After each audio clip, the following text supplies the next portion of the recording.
Let's bring in the commissioner, Adam Silver. Always good to see you again. Thank you for showing up, being punctual as always. What did you think of the trade with Giannis last night? It was interesting.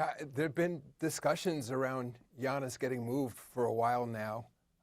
He obviously had a great run in Milwaukee. And, people had predicted under this new system with the second apron that we wouldn't have player movement. A certain amount of player movement's good, creates renewed energy and hope in markets. I think even in Milwaukee, there was a sense there that it was time to rebuild. A lot of excitement around Giannis going to Miami. So at least early reports are it's positive. How involved are you in the final process with that trade?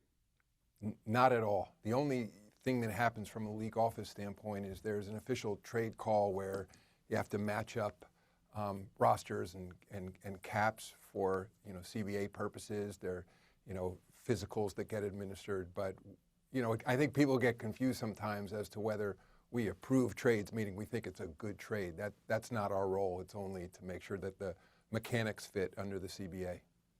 Yeah, but I always go back to Commissioner Stern with the Chris Paul trade that he vetoed.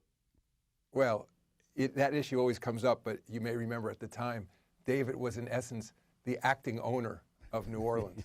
And so I know there was enormous confusion around that, but he vetoed that trade that was brought to him by the then GM as wearing the hat of the owner of the team. And it was why when we ran the Clippers, when I ran early on as commissioner, having learned my lesson, there was a guy named Dick Parsons who was the interim governor, and I said, Dick, you are in charge of that team. Other than the league playing its role as it would with any trade, I have no say over what basketball decisions will be made for the organization. So lesson learned there, but again, David was in essence acting as owner of the team, not as commissioner.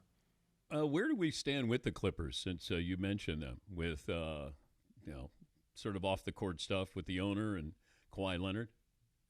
Investigation is still ongoing. Law firm down the street from our office in New York, Wachtel, is overseeing the investigation, and I know they're hoping to wrap it up this summer. But this, I don't know if it affects, so it has to be later this summer. I didn't know if it would affect draft picks or anything going into this draft tonight. Certainly nothing affecting tonight, but beyond that, no decisions have been made. Help me understand the importance. If I was going to look at a New York team winning a title in baseball, football, basketball, where would you put the importance of New York winning that title in basketball over, say, the Giants or the Yankees? Yeah, I'll say, really answering it as a New Yorker, that I think this championship was unique because of the 53-year gap before they last won a championship. I grew up a Yankee fan. The Yankees have had so much success in New York. It's a huge deal when they win a World Series. But I think, again, because so much pent-up, just fandom around this Knicks team and desire to see a championship. Again, also Madison Square Garden, as you know, located in the heart of Manhattan. I always think of basketball as a city sport. So it seemed to take on just unique attention here. I will say again, being in this market, over 2 million people took to the streets for the parade, and it felt like it brought people together like nothing else in recent history. There were viewing parties everywhere. Walking to work, just being out on the streets in my neighborhood, you saw Knicks merchandise virtually on everyone, all the store windows, et cetera. So it was just amazing, I think, to see what this championship meant to New York right now. Your first NBA game was a Knicks game? Definitely, yeah, as a kid, no question about it. Probably my first 30 games. When I was a kid, we didn't travel to NBA games. So I think I grew up, to the extent I was able to go to games, it was exclusively going to Knicks games. You, of course, have to host the draft tonight. Can you look back now?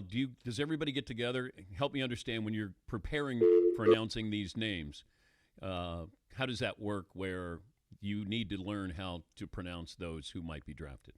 Well, first of all, in terms of everyone getting together, actually right after this interview, across the street from our office at Rockefeller Center, and there's a luncheon for all the lottery picks and their families and friends.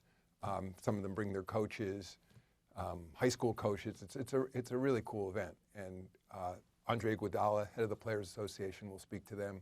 I will as well. But it's really an opportunity to welcome them to the NBA family, and opportunity for the Players Association to talk to them a little bit about joining this unique fraternity. I'm always amazed. I think we're up to about 5,000 players in the history of this league have been in the NBA. I mean, it's quite an amazing, at least small number, considering the history of this league, and it's sort of a welcome. So that happens today, just an hour from now. In terms of the pronunciations, we've sort of learned our lessons. So what we do now, for example, at the Chicago Combine, we ask every player to look into a camera and say his name the way he wants it said, because in some cases, what has become the pronunciation of the name in college or from wherever else isn't necessarily the way they want it said. AJ Dubonsa, for example, I was with him and his dad, and his father's name is Anise, and AJ is Anise Jr., and they both said to me, we want you to say whatever number he's picked to say Anise Dubonsa instead of AJ. I think he's still going to go by AJ, but that's an example. But we also then folks in the league office write it out for me phonetically. I'm sure when you pronounce the names on air, it was the same, and do the best I can. Was there ever a name where you got tripped up or were nervous about getting tripped up? I think Giannis is in the news. Antetokounmpo. I remember practicing that one a few times. I think it's one of those ones when you look at the spelling, you only get that much more confused. You just have to say, put it aside. Antetokounmpo. So yes. Or Wembanyama as well. We Wembanyama, love nicknames. Yeah. Then we just go by Wemby going forward. But yeah, that one too. Busier in the off season or during the season? Definitely during the season, just because there's things that come up every day, with games every day, every night. There's always something that needs the league office's attention. But pretty busy off season. I mean, addition, we also collectively oversee the WNBA with my WNBA colleagues. So that keeps us pretty busy. But we have our summer league coming up right around the corner after the draft. We're looking at potential expansion to Las Vegas and Seattle. We're looking at potentially creating a league in Europe, so I'll do a fair amount of traveling in the off season as well. But I'll get some time in there as well. So it's a little bit more relaxed. We're looking at 2028. Seattle and Vegas still the leading candidates for expansion, and if so, Memphis or Minnesota going to the Eastern Conference. Does that sound fair? So if we expand, at least we're thinking 28, 29 season. The only two cities at the moment we're looking at are Las Vegas and Seattle. We haven't had a vote on it. It's not a foregone conclusion, but we're in the process of talking to groups that are interested in getting an expansion team in those two cities. And then, we'll if we do add two teams, we'll want to likely even out the conferences, so there will be some movement then. But you're looking at two teams, not either Seattle or Vegas. We're currently looking at two teams, but what we've said is it's possible we won't expand at all, and we could expand to just one market. But we're officially looking at both those markets right now. We're talking to the commissioner, Adam Silver. NBA draft coming up tonight. I think we've gone, 8 years with a different champion. I think we've gone 8 years with a non-U.S. born player winning MVP. Which trend would you like to continue as commissioner if you could pick between those two?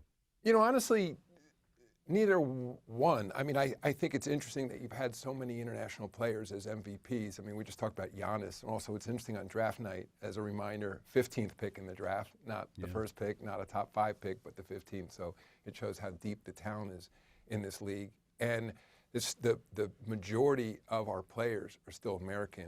It's roughly 70% of the league are Americans. So, I think, if anything, that rash of international MVPs has gotten the attention of youth development in the U.S. and the programs, or whether that's just happenstance or there's a better job we all need to do collectively. No question there's enormous talent coming out of the U.S. This current draft is an example.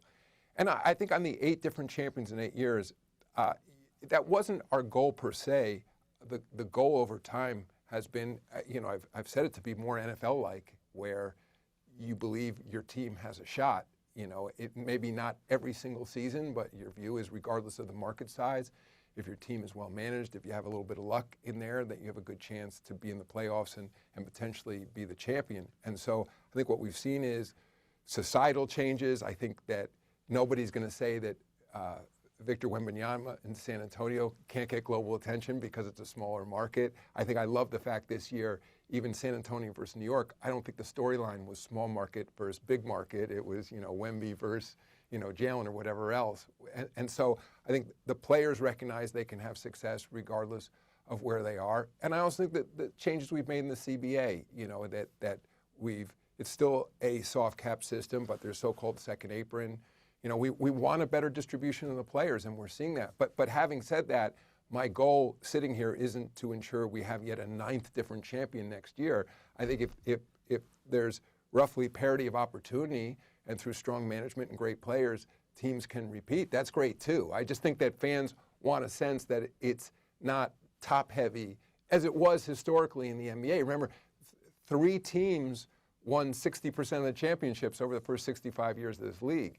And, David Stern used to joke, when he first became commissioner, you were just going back and forth from Boston to LA. That was the job. And I think, as much as, and I get that question all the time, like, oh, aren't dynasties great? They're great, I think, depending on how they're formed. I don't think fans are as enthusiastic about them if one team is spending drastically more than another team. So I like where we are, and I'm not rooting for either one of those trends to continue. But again, I think going into this coming season, new talent coming into the league, a lot of deep talent around the league, I think there will be teams that are favored, but I think more fans will believe in their teams and their teams have a legitimate shot to win. What has kept you up at night before an NBA topic? Always the sports betting stuff. No question about it. Both, when it was illegal, it kept us up, and when it's legal, it keeps us up. In some ways, you can better monitor it when it's legal, but a lot of the bad stuff is happening illegally. But I think given the prevalence of enormous amount of sports betting in our society, and by the way, it's the prediction markets too. Those are really sports betting platforms. There's a lot of chatter around predictions around wars and elections and things, but the majority of the money on those platforms is around sports. So, and that's not regulated state by state, that's federal. And then I'm always reminding people in a global sport like ours, last I counted, there was something like 85 other countries that had legalized sports betting on the NBA. So there's no way we're going to turn the clock back on that. We're constantly looking at new ways to monitor activity. Even lines around the world, you can still pay attention to them. And if there's sort of strange line movements, try to figure out what's going on, continue educating our players and everyone involved in the game on the dire consequences of betting. But that's definitely something that keeps me up. Tanking or flopping? What do you spend more time on? Well, this season we spent more time on tanking, and we came up with a new system going into next season, which just in short largely flattens the odds for the non-playoff teams and presumably will disincentivize teams from that sort of behavior.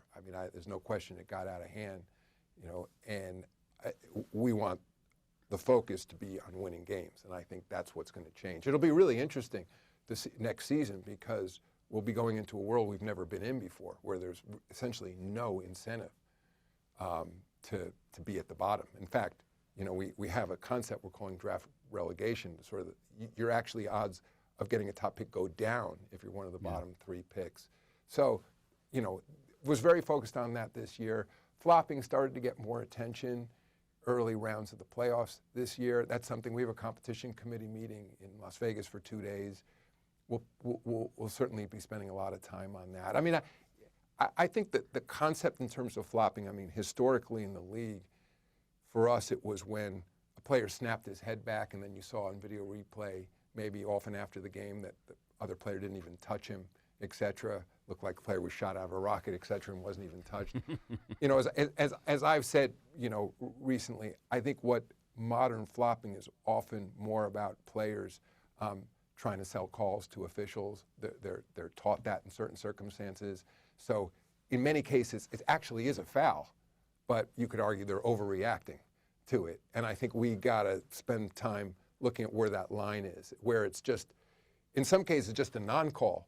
And historically, if a player chose to fall to the ground but nothing was called and the ball's still in play, it's just a disadvantage to his team. And the thought was, player's just going to get up and is going to stop doing that if the officials aren't rewarding them for that behavior. But I also, I'm listening to fans, and I think to a certain, maybe to a large extent, fans don't necessarily want to see guys falling down on every play. So that's something we'll pay more attention to this summer. Yeah, I brought this up. It feels like the WNBA allows play on more than the NBA does. It feels like these guys are really skilled at, I'm going to draw contact, and I'm going to let you know that I'm drawing contact, where the WNBA might be a little more lenient. And I don't know if that's fair as a blanket to put over it, but I see a lot of WNBA games as well. Yeah, it's an interesting comment. I mean, one thing I've learned, the women's game is just different than the men's game. I mean, ultimately, Monty McCutcheon is overseeing the entire officiating program. So there are different WNBA officials and, in certain cases, different managers of those officials. But overall, in totality, the program's overseen by the same people. So, again, I think lessons learned for us over the years, too, just in different approaches to the women's game and the men's game. It's just played differently to a certain extent. But you may be right. I mean, again, I think that, the direction to the officiating crew over the last few years has been sort of to recalibrate a bit to allow a more physical defense. We don't necessarily want to go back where, it was sort of brute force defense. You and I remember those years. And in some cases, less from a skill standpoint. It was just more physicality, and I don't necessarily think people want that. But again, I think the fans and the players like to be able to play physical defense. And so to the extent then that, a player is just falling down or whatever else as a result of that, I think in most cases, fans just want to see the flow of the game. They don't want the constant stoppage in play. So it's always just looking to find that right balance. Is there anything you need from me before we say goodbye? Maybe just to promote the draft tonight, ABC and ESPN I've been at 8 doing p.m. that. Eastern. Yeah. Who took away my voting privileges, Commissioner?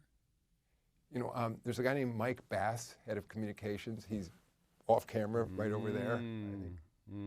Have your folks talk to him.